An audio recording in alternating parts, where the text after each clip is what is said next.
Hey everyone, welcome back to English Essentials.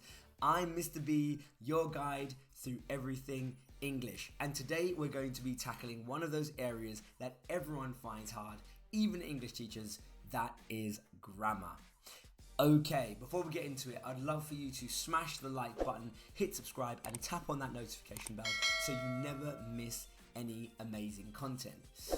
In this video, we're going to be delving into the top 10 areas that it seems everyone gets wrong when it comes to grammar, and the main thing we're focusing on are the things that I see crop up regularly from year 7 all the way through to year 11 in your writing. So get ready to clear up some of those misconceptions and let's dive right in. Okay, the first mistake that we typically see is the misuse of that homophone there.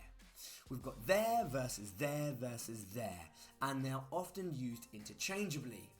Now, let's clear this up right now. The first there, T-H-E-R-E, is used when you're describing something that is over there, for example, as in, please go and get me the remote control from over there. The second way in which we can use there, T-H-E-R-E, is when we're describing something that exists. For example, there are 6 cats. The second version of there is T-H-E-Y apostrophe R-E, and this one is quite self-explanatory. We know that apostrophes are used for omissions, which means that something has been missed out. In this instance, it's the letter A. So there, T-H-E-Y apostrophe R-E, quite simply is used for they are. And the final there is T-H-E-I-R.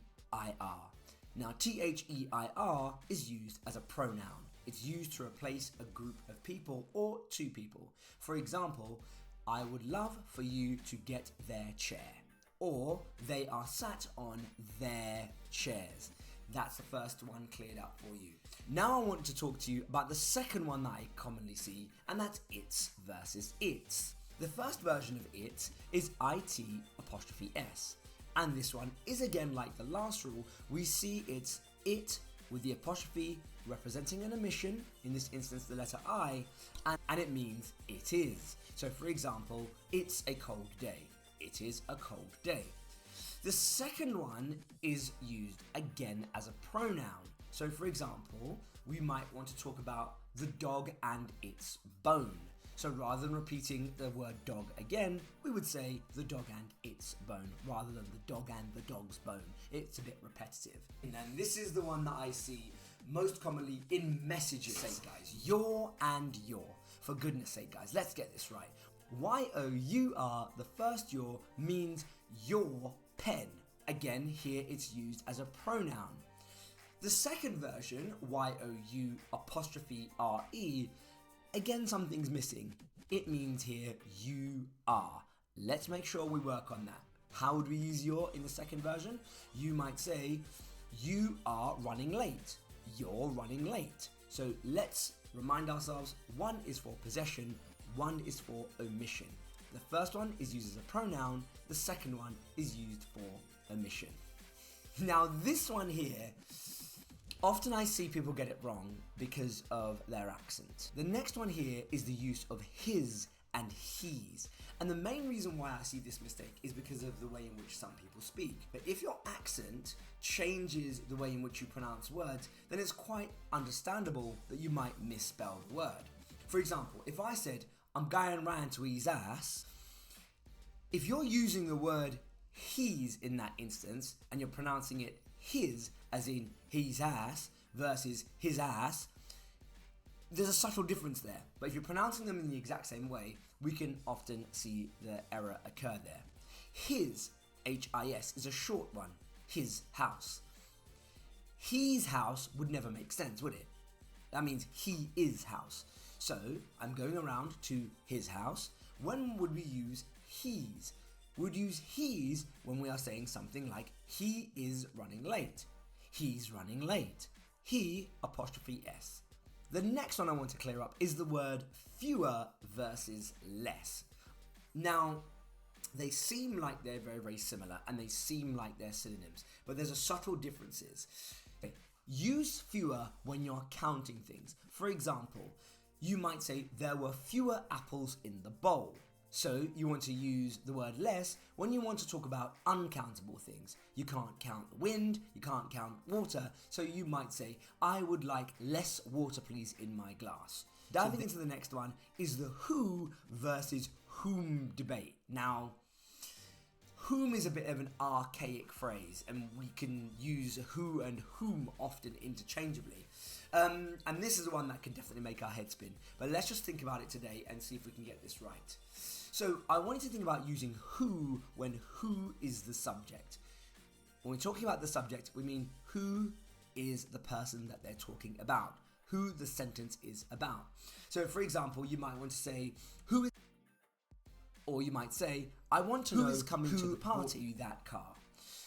However, whom is used when you're talking about something as the object. So the subject is what the sentence is about. The object is what something is being done to. Okay, so you might say to whom it may concern. And a nice simple way to remember that is if you can replace it with he or she, you can use the word who. If you can replace the word him or her, then you can use the word whom. Nice and easy. Hopefully we won't make that mistake. Okay, the next common slip up is me versus I. You use I when I is again the subject of the sentence, when I is what the subject is about. For example, I am going to the store. You want to use me again when me is the object of the sentence, when me is having something being done to it. So for example, he gave me a gift. He is the subject of the sentence, gave me the gift. Another thing to think about is if you remove the other person from the sentence, does this still make sense?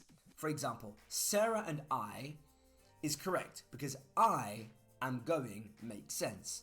On the other hand, he gave Sarah and me a gift works in this instance because he gave me a gift. So hopefully that clears up that common misconception. The next one is than versus then. We use then when we are talking about time. I'll eat dinner, then dessert. We use than for comparisons. For example, she is taller than I. And most of us don't make this slip up. This is often when we have people who might be non-native speakers and they sound very, very similar. Another one that I typically see is father versus further. And again, they sound very, very similar, but they have subtle differences in the way that we use those.